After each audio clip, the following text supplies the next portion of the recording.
नमस्कार बच्चों, आज हम डीकम्पोजिशन रिएक्शन के बारे में पढ़ेंगे। आपके 10th क्लास में ये चैप्टर 1 में ही लिखा है कि डीकम्पोजिशन रिएक्शन, और डीकम्पोजिशन रिएक्शन में एक इम्पोर्टेंट चीज़ लिखी हुई है, ये वाली चीज़, लेड नाइट्रेट। लेड नाइट्रेट को गर्म करने से क्या होता है, दूसरी बात है डीकम्पोजिशन रिएक्शन क्या होती है। थ्योरेटिकल हम बता चुके हैं कि डीकम्पोजिशन, इसका मीनिंग समझिए। अब मैं कोई साइंस नहीं पढ़ा रहा हूँ, इंग्लिश पढ़ा रहा हूँ, समझो। डी डी ई, जहां भी डी ई वर्ड आता है it means something opposite sense आता है। कॉम्बिनेशन, अगर मैं इस वर्ड को तोड़ूं तो क्या आएगा, कॉम्बिनेशन। और टी ई अलग से, इट मीन्स डीकम्पोज। एक वर्ड पढ़ाते हैं हम बायो में, डीकम्पोज होना। खाद बनती है जब डीकम्पोजिशन होता है, या कोई भी ऑर्गेनिक मटेरियल सड़ता है, सड़ने के बाद अपने जिससे वो कंपोज हुआ है उसमें वापस आता है तो डीकम्पोज होता है। अगर मान लो म्यूजिक का अगर शौक हो आपको, तो आप देखना कि म्यूजिक कंपोज होता है। म्यूजिक में क्या होता है, सुर, लय, ताल, वर्ड्स, इन सब का मिलकर क्या हो रहा है, एक म्यूजिक कंपोज हो रहा है। हमेशा ध्यान रखना, म्यूजिक के साथ में कंपोज वर्ड आता है। क्यों? क्योंकि उसमें डिफरेंट डिफरेंट जो होते हैं वो सब चीजें आपस में मिलकर एक प्रोडक्ट बनाते हैं। तो यहाँ क्या हो रहा है, डीकम्पोज हो रहा है। इट मींस जो कंपोज था उसका उल्टा हो रहा है। जैसे आपने कहा कि अगर मैं तीन चीजों को मिलाकर ये बनाऊं तो ये कंपोजिशन है, अगर तीन को मिलाकर बनाऊं। बट यहाँ क्या हो रहा है, एक चीज को आप क्या कर रहे हो, गर्म कर रहे हो, या गर्म करो या ना करो, अगर किसी भी कारण से एक चीज अगर इसके सिंपलर कंपाउंड में जिससे ये बना था उसमें अगर ये डिवाइड हो जाता है, इसका मतलब ये क्या है, डीकम्पोजिशन रिएक्शन। मतलब अगर मान लो अगर मैं सिंपल तरीके से बनाना चाहूँ तो मतलब ए, बी और सी, इन तीनों से मिलकर बना है एक्स। अब मैं क्या कर रहा हूँ, इसको तो बोलूंगा कंपोजिशन, कॉम्बिनेशन, कंपोज होना। बट अगर मैं इसको गर्म कर दूं और गर्म करके मैं इसको इस तरीके से तोड़ दूं अलग, इसको बोलते हैं डीकम्पोज होना। जिससे वो बना था उसमें वापस वो डिवाइड हो जाना। तो यहाँ हो क्या रहा है, ये लेड नाइट्रेट है, ये तीन चीज से मिलकर बना था। अब इसको गर्म किया तो आप देखना तीनों चीजें इसमें वापस से फॉर्म हो रही है, तो ये डीकम्पोज हो रहा है। आपको इसकी डेफिनेशन लगभग समझ में आएगी। अब मैं ये एक पिक बनाया है, इसको मैं लाइव डेमोन्स्ट्रेशन करके बताऊंगा कि किस तरीके से लेड नाइट्रेट को, इसमें भी याद करना बहुत आसान है। पीबी जहां आएगा वो लेड आएगा, तो पीबी दिखना ही है। NO3 माइनस नाइट्रेट आयन होता है, तो लेड और ये नाइट्रेट, तो वर्ड आया लेड नाइट्रेट। ओके, यहाँ पीबी जहां वर्ड आएगा मैं लेड लिखना ही है आपको, तो इसकी जगह लिखेंगे लेड। और ऑक्सीजन, ये ऑक्सीजन O2 माइनस आयन है, अगर मैं इसको तोड़ूंगा तो कैसा आएगा, Pb2 प्लस, ये तो लेड आयन है, कैटायन। O2 माइनस, ये ऑक्साइड आयन है। चलो ठीक है, ये यहाँ इस तरीके से कॉम्बिनेशन हुआ तो Pb2O2। जब सिंप्लीफिकेशन हो सकता है तो होगा PbO बनेगा, इसीलिए क्या बना ये Pb। ठीक है ना, अब बात समझ में आई। अब ये इसको तो बोलेंगे लेड, इसको ऑक्साइड आयन बोलेंगे। तो दो वर्ड को मिलकर बनाया आपने लेड ऑक्साइड, कंप्लीट। एक NO2 गैस निकलेगी जो यहां से निकल रही है, ये आपको अभी बताया जाएगा। ऑक्सीजन गैस भी उसके साथ साथ निकलती है। ऑक्सीजन कलरलेस गैस है, जिसमें हम लोग क्या कर रहे हैं, इनहेल में ऑक्सीजन ले रहे हैं, कहाँ दिखती है, ठीक है ना। इसके लिए मैंने क्या किया, ये बर्नर है, ये बर्नर लिया मैंने, इसका बर्नर थोड़ा सा सही कर दिया। अब इसको क्या करेंगे, आप बर्निंग करेंगे। बर्निंग करने के बाद में हम एक टेस्ट ट्यूब चाहिए, ये टेस्ट ट्यूब लिया। लेड नाइट्रेट, लेड नाइट्रेट है हमारे पास में, ये लेड नाइट्रेट जो है ये हम वर्ड यूज दिखाई दिया आपको। इसको मैं आपको इसमें थोड़ा सा मटेरियल दे रहा हूँ, ये वाइट कलर का होता है और सॉलिड फॉर्म में होता है। अभी आप देखिए इसमें भी सॉलिड लिखा है, ठीक है ना, कोई एक्वस की बात नहीं कर रहे हैं, सॉलिड डायरेक्ट इसको निकाला इसमें भरा।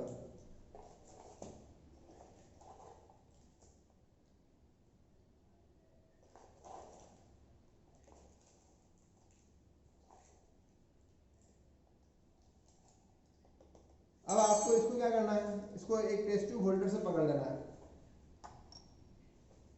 अदरवाइज क्या होगा, ये गर्म होगा तो इसके बाद में आपका हाथ भी जल सकता है। ये मैंने क्या किया, लेड नाइट्रेट को टेस्ट ट्यूब में फिल किया। अब मैं आपको बर्नर के सामने ला रहा हूँ। अब ये बर्नर पास में इसलिए ले आया कि आपको इजीली दिखाई दे कि क्या हो रहा है एग्जैक्टली। और यही गैस को आपको देखना है, यही इंपॉर्टेंट है, क्योंकि गैस जो निकलती है वही बताती है कि भैया कि रियल में रिएक्शन हो रही है। इसको जैसे मेरी बॉडी इधर है तो मैं इसको इधर नहीं रखूँगा, यूँ रखूँगा, ताकि क्या है अगर ये उछलेगा भी तो उधर की तरफ जाएगा, ठीक है ना।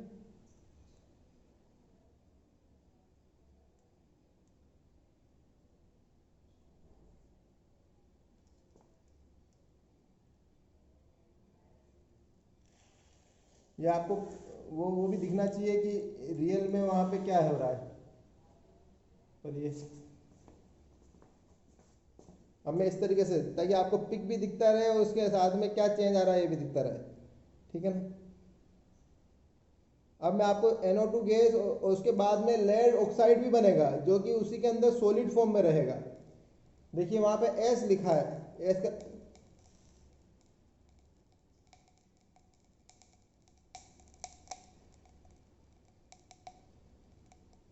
इसमें जो पानी वाला जो होता है वो पानी सबसे पहले निकलता है।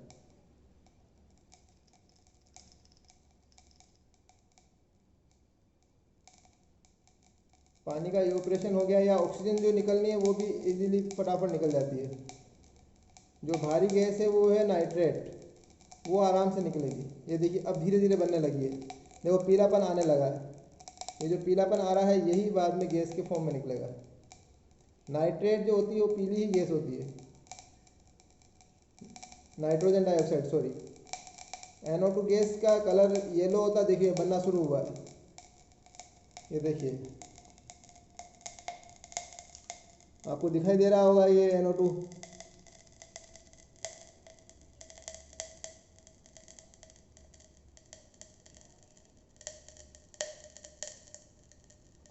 देखिए मैं आपको क्लोज ले जा रहा हूँ, देखिए ये देखिए NO2 गैस अब निकल रही है।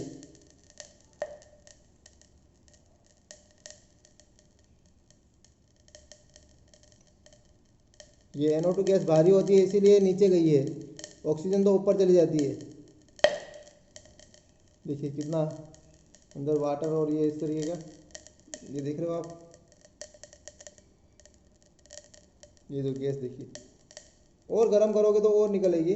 लेकिन आपको ये कंप्लीटली मतलब माइंड में आ जाना चाहिए कि NO2 गैस होती है। देखिए हल्की से देखो ऑरेंज टाइप की दिख रही है ना, डार्क येलोइश दिख रही है, और NO2 को डायरेक्ट गर्म किया जा रहा है, सॉलिड फॉर्म में गर्म किया जा रहा है।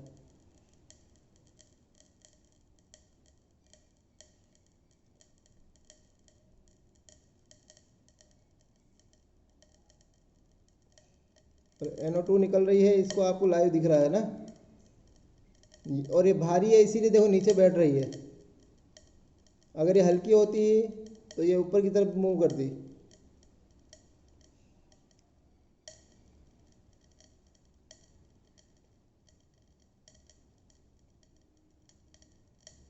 काफ़ी अच्छी कंटेंट देखो।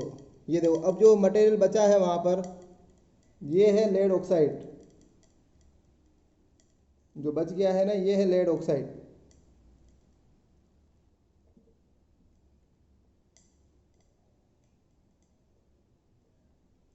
अब लगभग ये सब कुछ निकल गया है, लेड ऑक्साइड बच गया है, जो कि यहाँ पे देखो ये पीले पीले कलर का दिख रहा है।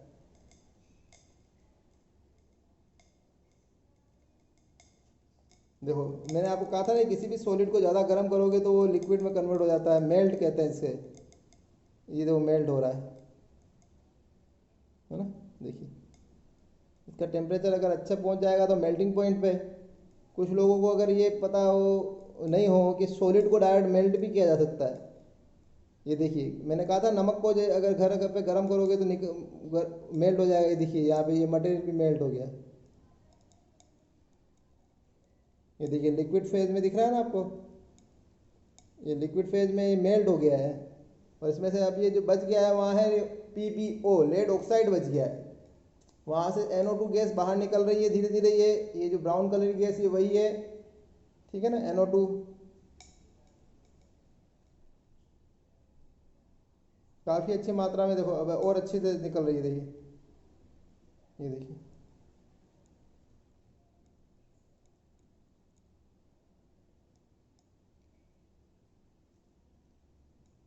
ये भारी है इसलिए देखो टेस्ट ट्यूब से नहीं निकल पा रही है, इसलिए टेस्ट ट्यूब पूरी ब्राउन हो गई है।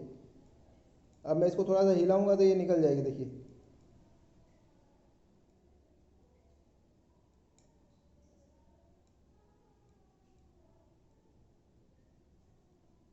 हमारी बॉडी से दूर रखा जाता है ताकि वो कोई उछले चीज़ तो दूर की तरफ जाए। अब आपको लगभग कंप्लीट हो गया है ये कि लेड ऑक्साइड बच गया है। नाइट्रोजन गैस जो निकलनी थी वो निकल रही है, ऑक्सीजन गैस से पहले ही निकल गई, वो कलरलेस गैस थी। ये सारी ये जो गैस दिख रही है आपको ब्राउन कलर की, है ना, ये NO2 गैस है, नाइट्रोजन डाइऑक्साइड। और ये एग्जाम्पल किसका है? डीकम्पोजिशन रिएक्शन, जिसमें क्या हो रहा है, एक कंपाउंड जिससे वो बना था उसमें वापस से टूट रहा है, ठीक है ना। सिंपलर कंपाउंड्स में टूट रहा है, ये डिकम्पोज हो रहा है, ठीक है ना। यहाँ लेड नाइट्रेट डिकम्पोज हुआ और ये PbO, ये क्या बना यहाँ पे, लेड ऑक्साइड PbO बना। ओके, धन्यवाद।